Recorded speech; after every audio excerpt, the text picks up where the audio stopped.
Kalau belum subscribe juga segera ya, supaya kita bisa terus mengikuti channel ini dan sehingga channel ini bisa jadi berkat dalam hidupmu.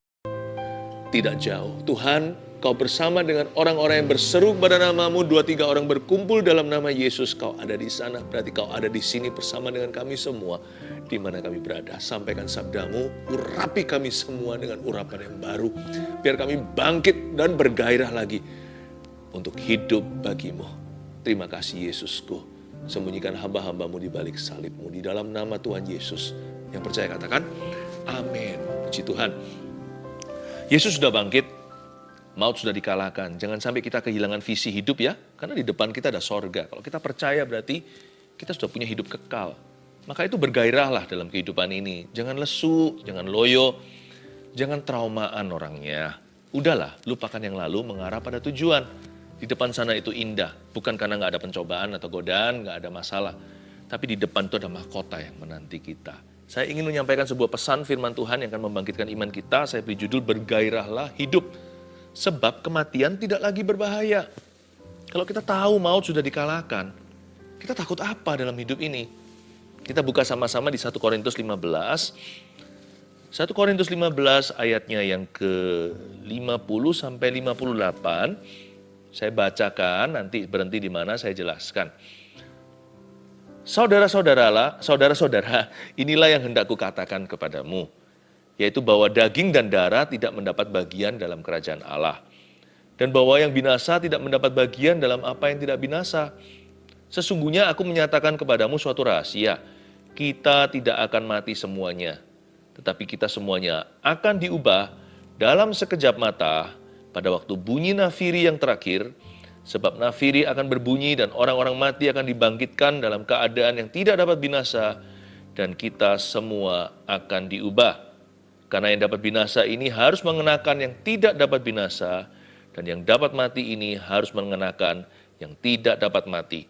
Dan sesudah yang dapat binasa ini mengenakan yang tidak dapat binasa, dan yang dapat mati ini mengenakan yang tidak dapat mati, maka akan genaplah firman Tuhan yang tertulis, maut telah ditelan dalam kemenangan.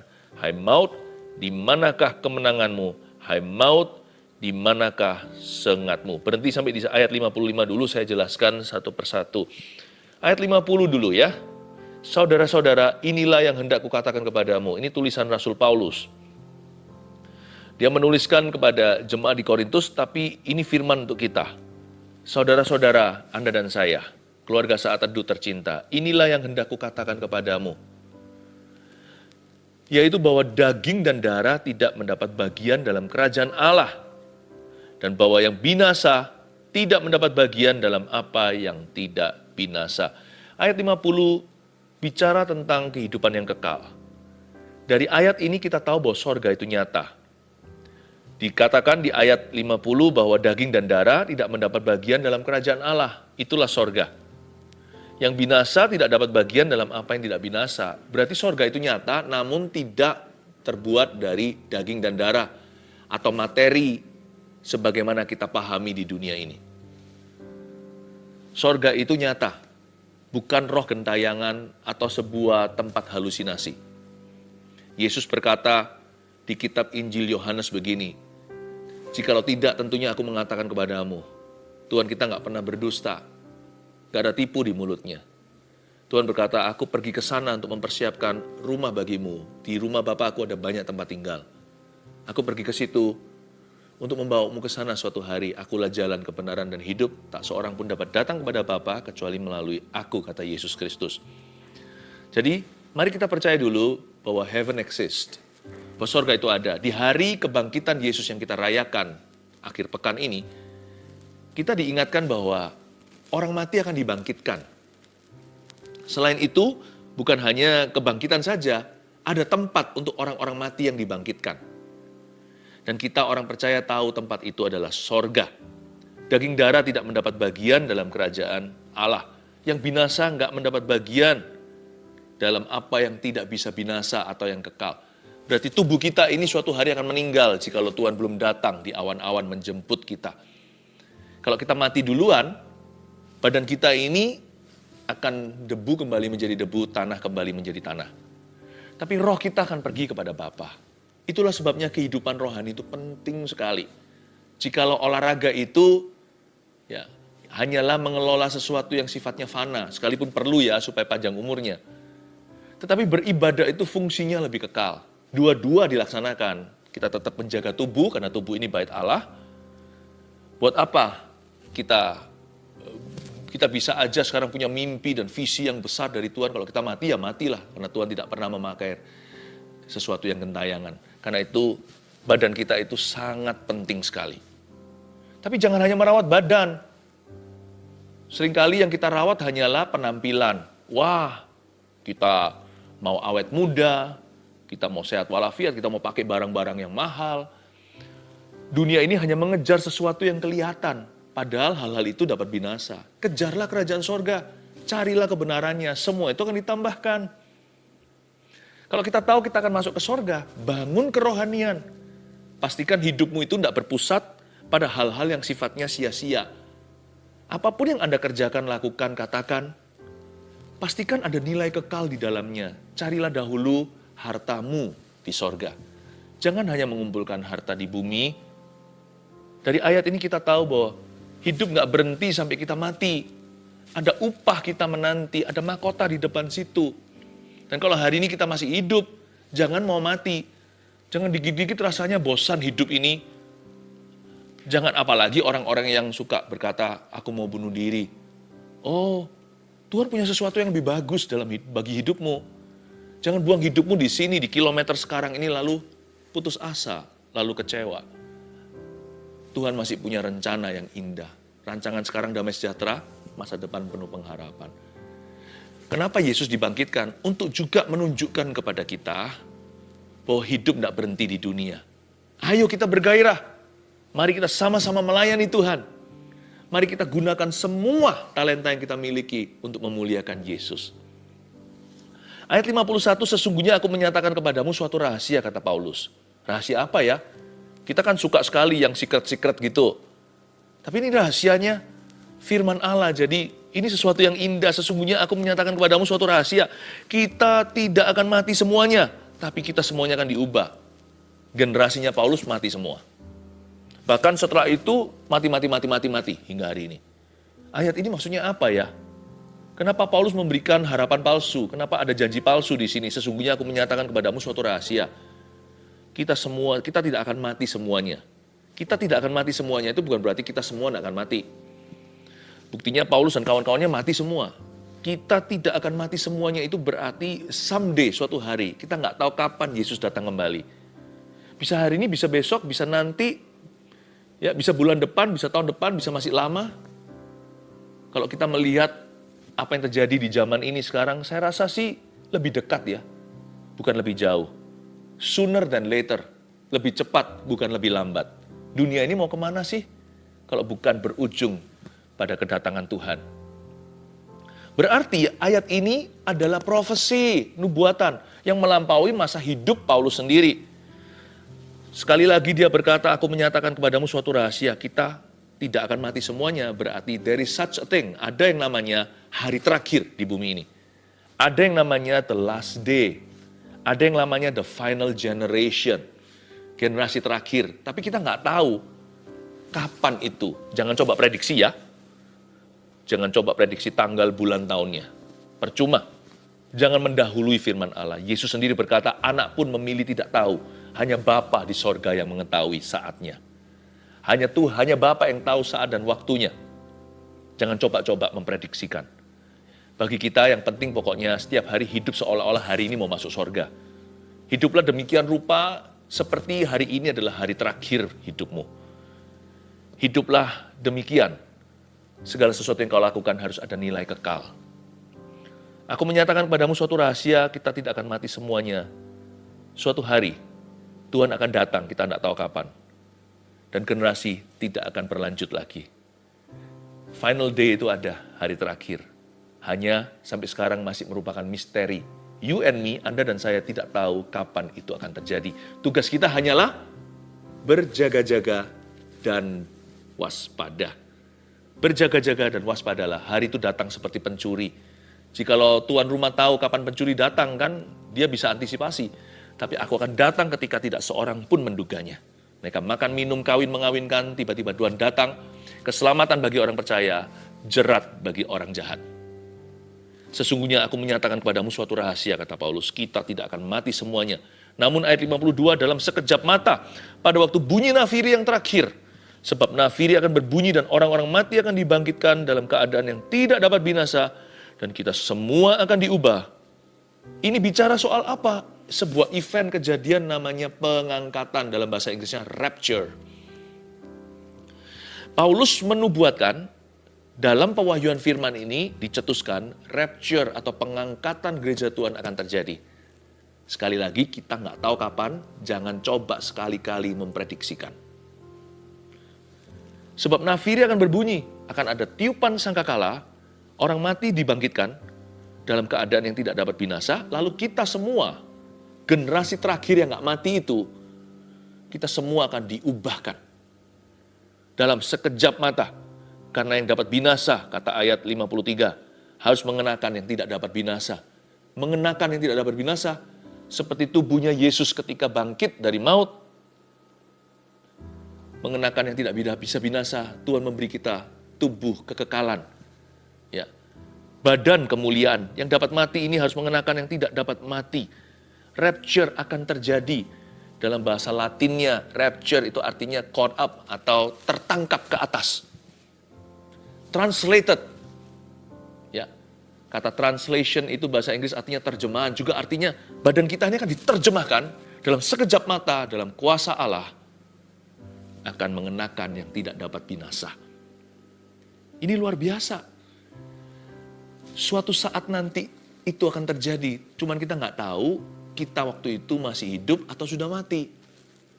Kita hanya bisa melihat pohon ara dan tahu tanda zaman. Kita bisa melihat mendung sebentar lagi hujan. Kita hanya bisa melihat sih, dunia ini semakin hari semakin mendekati pada akhir. Kalau dunia bilang apa ya? Kiamat ya. Saya percaya itulah kedatangan Tuhan. Bagi kita bukan kiamat sama sekali. Bagi kita yang sudah percaya, itu keselamatan. Karena kematian tidak lagi berbahaya. Kedatangan Tuhan bukan sebagai sesuatu yang teror, tetapi sesuatu yang kita nanti-nantikan. Karena berarti bagi orang percaya yang taat pada firman-Nya, itu pahala. Itu mahkota. Tapi bagi orang yang hidup dalam kegelapan, mereka akan berkata, matilah saya. Mereka tertangkap basah. Sebab nafiri akan berbunyi, orang mati akan dibangkitkan. We will all be translated. Kita semua akan seperti Yesus. Nantinya diangkat ke awan-awan. Dan sesudah yang dapat binasa itu mengenakan yang tidak dapat binasa, yang mati itu mengenakan yang tidak dapat mati, ayat 54. Maka genaplah firman Tuhan yang tertulis, maut telah ditelan dalam kemenangan. Hai maut, di manakah kemenanganmu? Di ayat ini, seperti kalimat ini taunting death atau seperti mencemoohkan roh kematian. Maut telah ditelan. Ditelan dalam kemenangan. Hai maut, where is your sting? Di manakah sengatmu? Hai maut, di manakah sengatmu? Ayat 56, sengat maut ialah dosa dan kuasa dosa ialah hukum Taurat. Listen, orang yang sudah percaya kepada Yesus, kematian itu menjadi sebuah event yang menyedihkan. Tidak disangkali kalau kita ditinggal oleh seorang yang kita kasih. Misalnya berkabung, siapanya kita meninggal dunia. Sedih. Sedih sih sedih, tapi kalau orang tersebut sudah di dalam Kristus, sedih kita tidaklah tanpa pengharapan. Maut hanyalah kesedihan. Kematian tidak lagi berbahaya. Apa maksudnya, hai maut, di manakah kemenanganmu? Hai maut, di manakah sengatmu? Bagi orang yang sudah percaya kepada Yesus, yang meletakkan iman pada Tuhan, bagi orang yang hidupnya taat pada firman, selaras dengan Injilnya, kematian hanyalah pintu menuju sorga yang mulia. Kematian hanyalah sebuah pintu terbuka masuk kepada pahala dan mahkota. Di rumah Bapakku yang bakah, Mazmur 23, dan aku akan tinggal selama-lamanya di sana. Oh haleluya. Tapi bagi orang-orang yang belum percaya Yesus, itu adalah penghakiman. Tapi bagi kita tidak ada lagi penghakiman, Roma 8. Karena itu bagi orang yang percaya There is therefore now no condemnation for those who are in Christ Jesus. Karena itu tidak ada lagi penghukuman bagi orang yang sudah ada di dalam Kristus. 2 Korintus 5:17 berkata, barang siapa ada di dalam Kristus, dia adalah ciptaan baru. Yang lama sudah berlalu, yang baru sudah datang. Di 1 Yohanes pasal 5 dikatakan, dan inilah tanda.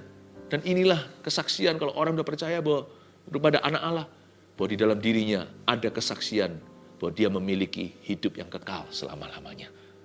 Hai maut, di mana kesengatmu? Di mana kemenanganmu? Where is your victory? Mana bisamu? Tidak ada. Sedih sih sedih. Mana ada sih orang ditinggal oleh kekasihnya meninggal dunia lalu dia happy ya. Nggak ada. Sedih.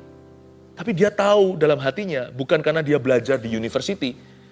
Dia tahu dari pewahyuan Allah, kesaksian Roh Kudus dalam dirinya bahwa akan suatu hari semua orang yang percaya dalam Yesus akan reuni. Bayangkan reuni kita itu dalam jubah yang dibasuh dengan darah, dalam jubah putih. Saya nggak bisa bayangkan di sorga itu fashion desainnya seperti apa, nggak mungkin membosankan. Semua kreativitas itu dari Roh Kudus soalnya. Bayangin kalau kita di dunia aja bisa kreatif, apalagi di sorga. Tapi Alkitab hanya menyatakan waktu Yohanes mendapat penglihatan di Pulau Patmos, di kitab Wahyu itu Yohanes mendapatkan sedikit preview sorga seperti apa. Dia melihat the saints atau orang-orang kudus, orang-orang suci. Bukan berarti mereka itu tidak pernah berdosa, tapi mereka dibasuh dengan darah Yesus. Mereka yang dibenarkan oleh karena iman mereka. Mereka semua berada di dekat Bapa, di dekat tahta, berjubah putih. Wow, kita akan reuni. Pertanyaan yang simpel ya. Saya seringkali tanya, misalnya kalau lagi ada perkabungan gitu, saya datang untuk my song, untuk menghibur mereka yang ditinggalkan, menghibur keluarganya.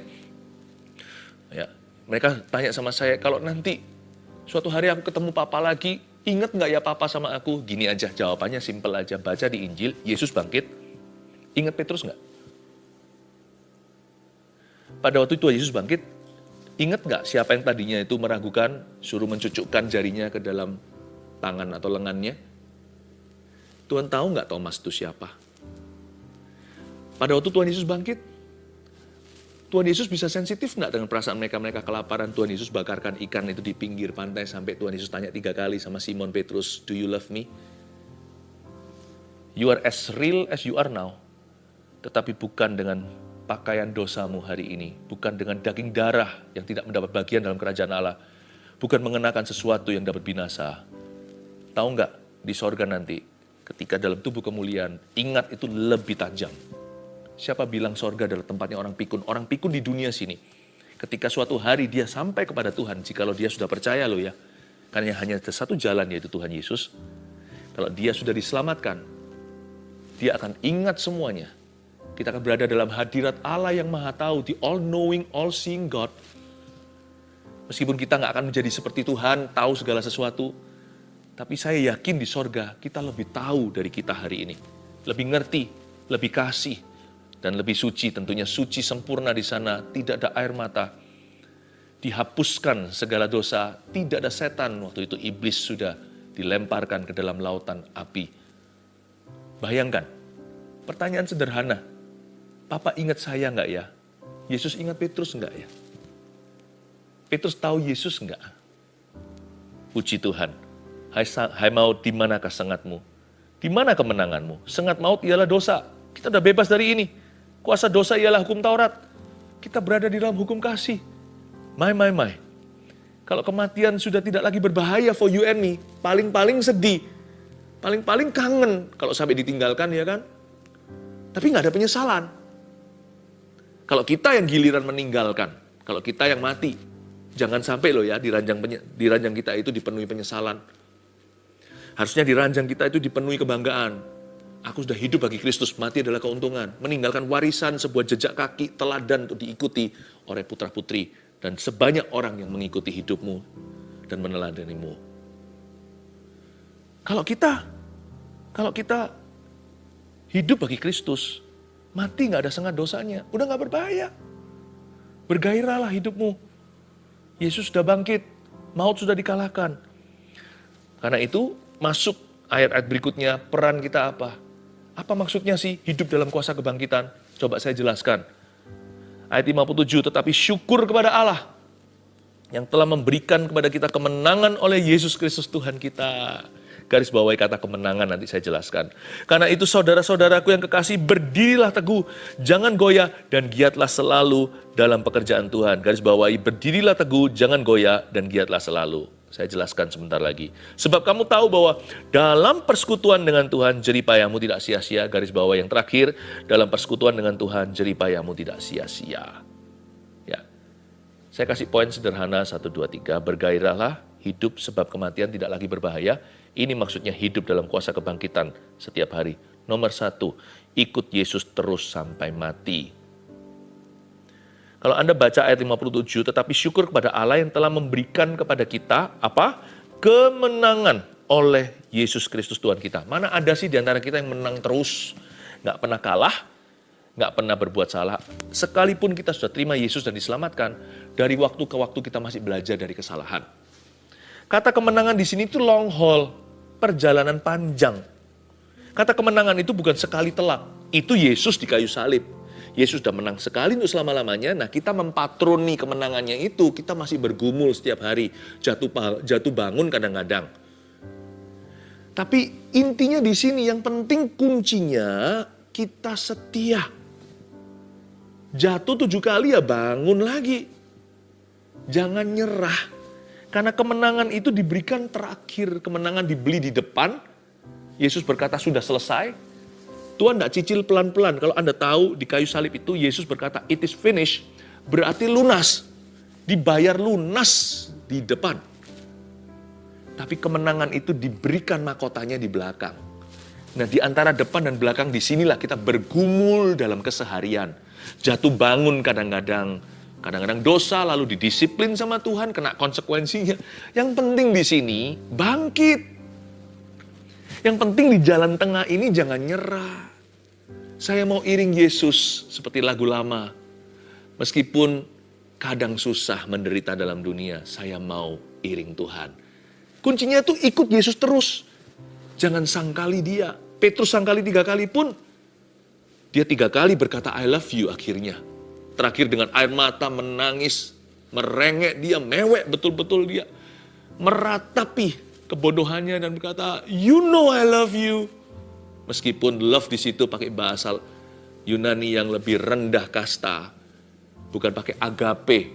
Tadinya dia sok-sokan, aku paling cinta Tuhan. Sekarang dia rendah hati berkata, meskipun cintaku pas-pasan, aku cinta Tuhan. Aku mau belajar dari kesalahan. Bangkitkan aku ya Tuhan, tolong aku ya, tuntun aku ya, jadi lebih baik lain kali. Wow, lihat Petrus hari ini. Saya yakin Petrus bersama dengan Yesus hari ini. Dia disebut seorang yang menang. Padahal Petrus ini pernah ditegur sama Tuhan Yesus, gak ada murid lain ditegur seperti itu. Hai kamu setan, enyahlah kamu mikiri terus yang dipikirkan orang. Gak apa-apa, di perjalanan ini gak perfect. Asal jangan sengaja. Gak sengaja aja kita masih sengaja salah kok. Jangan berencana gitu. Kalau 7 kali jatuh ya 7 kali bangkit, kata Amsal. Di perjalanan ini loh, ikut Yesus terus. Ini long haul. Ini perjalanan panjang. Kalau naik pesawat itu bukan 1,5 jam, 2 jam sampai. Kalau naik pesawat itu yang antar benua. Yang 15 jam baru ke situ itu namanya long haul flights. Atau itu namanya perjalanan pesawat jangka panjang.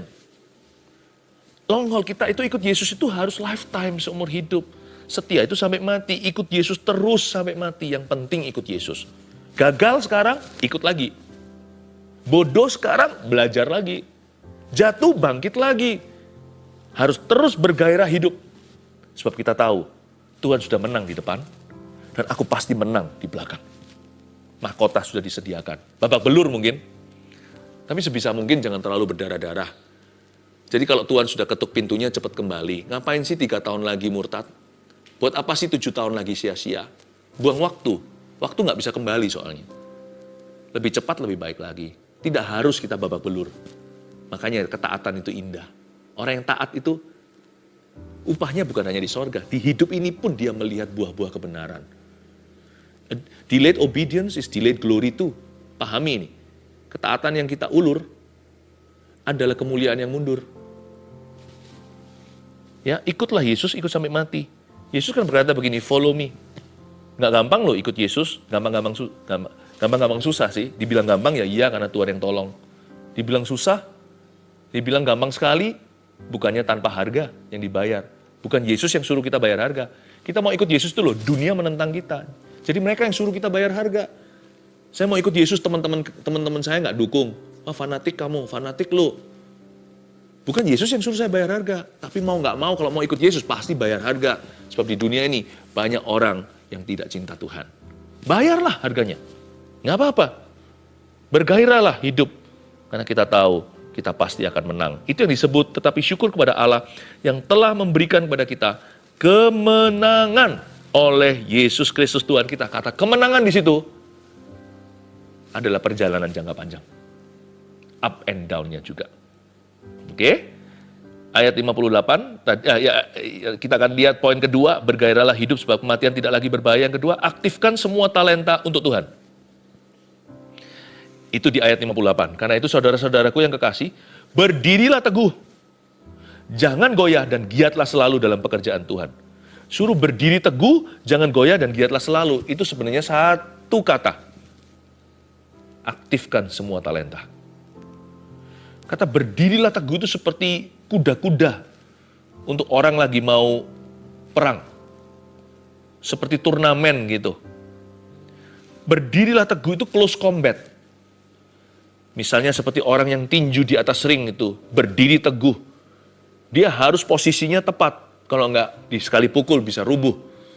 Berdiri teguh itu close combat. Yang ini jangan pikir sorga. Ini sehari-hari, ini daily.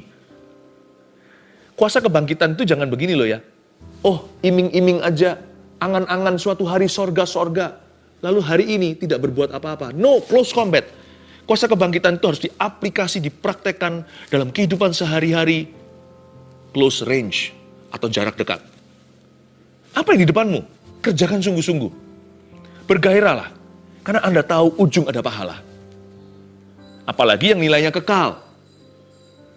Ya, meskipun pekerjaan kita sehari-hari misalnya, ya, dalam pekerjaan sehari-hari pun minimal kita bisa syukuri. Pastikan kita berbuah-buah kebenaran lewat apa yang kita kerjakan sehari-hari. Close combat di situ. Aktifkan semua talenta untuk Tuhan. Bukan hanya suruh berdiri teguh, disuruh jangan goyah supaya nggak rubuh.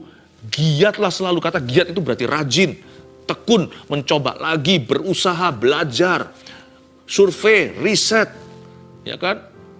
Bukan cuma riset menyelidiki, kadang-kadang juga riset diset ulang kalau perlu. Ini adalah usaha manusia untuk maju.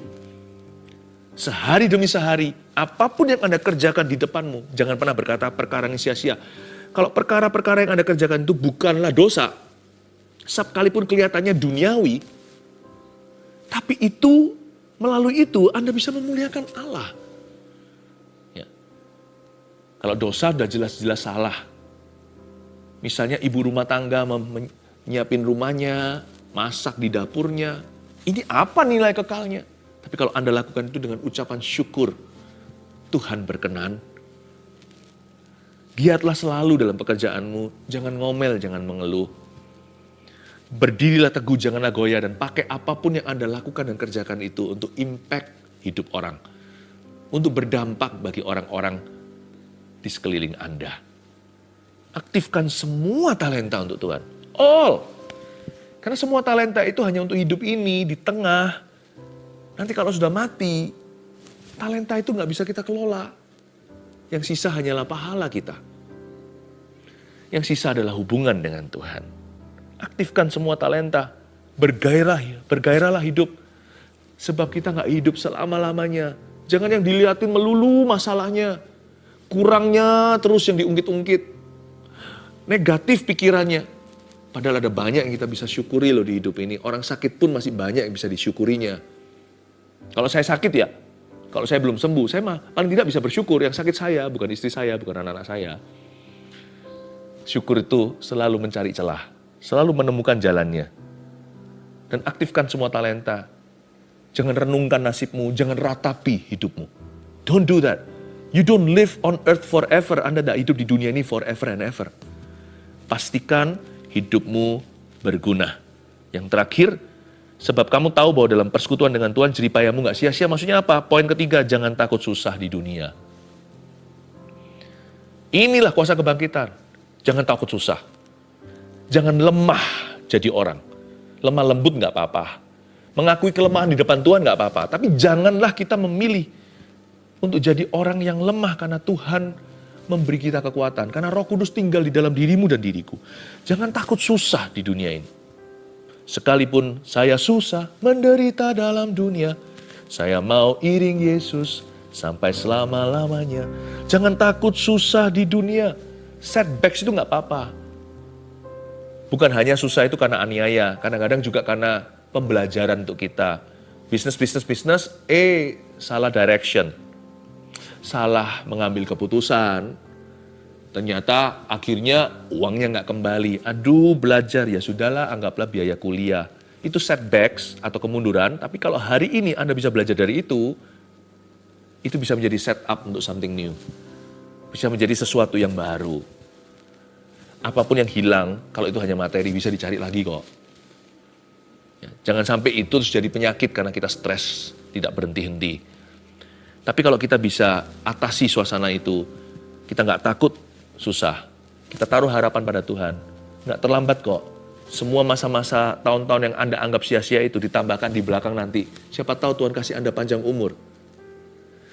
Tahun hilang itu ditebus di depan. Nggak tentu kan? Sekalipun nggak pun nggak apa-apa. Asal Anda bisa mengatasi masalah itu dengan Tuhan. Pahala dan mahkotamu besar di sorga. Jangan takut susah di dunia. Jangan suka mengeluhkan ini dan itu. Biasalah, penderitaan itu biasa. Toh hidup nggak selama-lamanya. Dan kita tahu bahwa Yesus sudah bangkit. Maut sudah dikalahkan. Tuhan beserta. Bergairahlah hidup. Sebab kematian tidak lagi berbahaya. Sekalipun kematian bisa menjadi bisa menyedihkan. Tapi tidak ada bahayanya bagi orang percaya. Oke, review lagi. Nomor 1, ikut Yesus terus sampai mati. Nomor 2, aktifkan semua talenta untuk Tuhan. Nomor 3, jangan takut susah di dunia. God bless you ya. Lalu kita nyanyi lagu rayakan untuk merayakan kebangkitan Tuhan. Terimalah berkat dari Allah Bapa, Putra, Roh Kudus atas keluarga saat tertunda cinta di dalam nama Yesus yang bangkit. Haleluya, katakan amin. And there I find you in the mystery.